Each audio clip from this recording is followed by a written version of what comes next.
We're talking about the Bears and Arlington Heights again. The fall veto session that begins October 24th. Legislation at that time that might give the Bears a massive property tax break at their 326-acre Arlington Park property will be up for debate, thanks in part to Des Plaines Democratic State Rep. Marty Moylan, who joined us earlier this year on this program, talking about his bill. One of the things that I want to mention to you, that a portion of the state tax on items sold inside the mega project will go to 10 surrounding communities to help them with infrastructure. Arlington Heights will keep their part of the sales tax, but the state tax will go to help the 10 surrounding communities with infrastructure, because they're going to feel part of the pain, because they're going to have to put on extra police protection, and their streets and stuff may need updating. So that's why we included the surrounding communities to let them get a little piece of the action. Little piece. That's Des Plaines Democratic State Rep. Marty Moylan, and he was on the program talking about this bill that he's proposed. The governor seems to be interested in it. Arlington Heights officials previously complained, I'm reading from my next guest piece here out of the Daily Herald, they had previously complained about their proposed cut of state revenues from taxes on sales, hotel, liquor, sports at the development.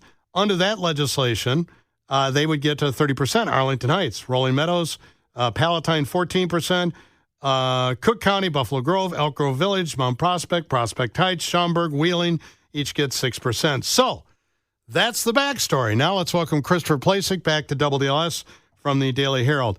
Now I understand from your column here, Arlington Heights, they hired lobbyists yesterday who, I recognize a lot of these names, who could possibly influence the cut of revenue the village will get from this proposed stadium redevelopment and the legislation. Am I correct? Is that my correct reading of this, Christopher? Yes, absolutely. And the mayor's behind this, and the village manager in Arlington Heights is $10,000 a month retainer, but they can cancel that anytime they want, right? 30 days notice. Yeah, and it is a per month basis, but the contract would last a year. And I found the timing interesting because it kind of is on a parallel path with recent statements the Bears president and CEO Kevin Warren made, that basically he expects a decision on this whole stadium thing to be within a year. So starting right now and the clock ticking, so that brings in the fall veto session. That's the start of the session next year. And that's how long Arlington Heights could have this lobbyist, because I think if a decision isn't made here, if the Bears don't get that property tax break they're looking for in Arlington Heights, maybe they do look at Chicago. I know you just played comments from Mayor Johnson. Maybe they are getting friendly in negotiations there. I think still the chances are good of the Bears going to Arlington Heights, but a lot of it really does hinge on this bill, and that's why Arlington Heights is the latest to hire lobbyists. What is the status of the 3 Arlington Heights area school districts whose boundaries lie within that racetrack property, and their insistence that they're a long way away from the value of the land in their eyes as opposed to the McCaskies? Essentially, I think the negotiations are stalled. Mayor Hayes last night, as I was filing my story on Deadline, asked him a couple quick questions, and I said, you guys want a seat at the table here, but really this is a negotiation right now between the Bears and the school districts and what's going on with that, and the status really is not much. It's summertime, and I think the mayor wants to kind of be the third-party mediator there, and he's trying to get both sides to come back to the table, but I also think they're waiting to see what Fritz Casey, the assessor, does, and they're waiting to see what happens in Springfield, because this is a 2-year negotiation for what the Bears could pay at Arlington Park. Then in the short term, the bigger negotiation in Springfield is for 40 years. Yeah. So that has bigger long-term implications. Yeah, that's a different, that would give them assessment freeze of up to 40 years, right? Yep. And that's why the school districts are so worried about that. And we should note that Arlington Heights is actually late to the game in hiring lobbyists. School districts, all 3 of them hired a lobbyist of their own to represent their interests, and he's part of the negotiations in Springfield. Oh, and yes, the Bears have 3 lobbyists on retainer of their own. So everybody is in the smoke-filled room in Springfield right now. Well, I recognize some of these names. Ryan McLaughlin, former State Senator Matt Murphy, former Chicago Democratic State Rep Art Turner, Larry Luster. I recognize all those names. Are they involved in separate firms, or are they all in the one firm that's been hired by Arlington Heights?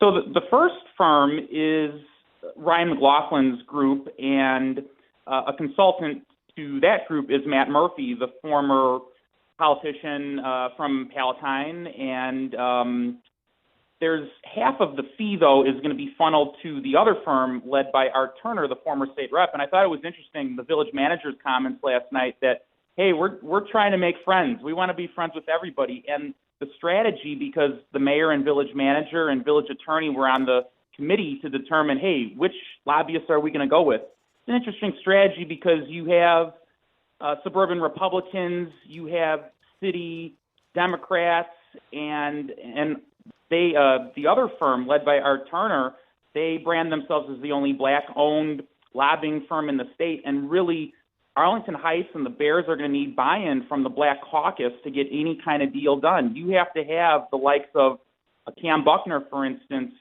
to say, okay, what are you going to give me to let the Bears go to the suburbs? And specifically, they're talking about a ticket surcharge to help pay off some of the Soldier Field debt. I was playing those clips from Marty Moylan from April on this program where he's saying we have to spread it out a little bit. Everybody has to get a little piece of the action here, and you're absolutely right regarding that.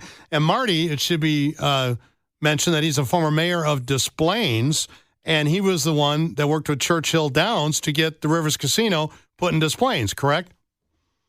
Yeah, and actually what Marty is doing with, and you read those percentages, which are maybe placeholder figures at this point, and Mayor Hayes said last night that he doesn't really care so much what everybody else gets, but what Arlington Heights gets is very important to him. So what Marty Moylan is trying to do is model off of Rivers Casino, where there are benefiting communities in the south suburbs that didn't initially get that so-called last casino license in 2010, but they got a cut of Rivers Casino revenues, and Des Plaines every year has to give a chunk of what they get and funnel that down to the south suburbs. So Marty's approach is similar in that respect where, okay, not only Arlington Heights is the host community, but how about Palatine? How about Rolling Meadows? You guys have to deal with the infrastructure too.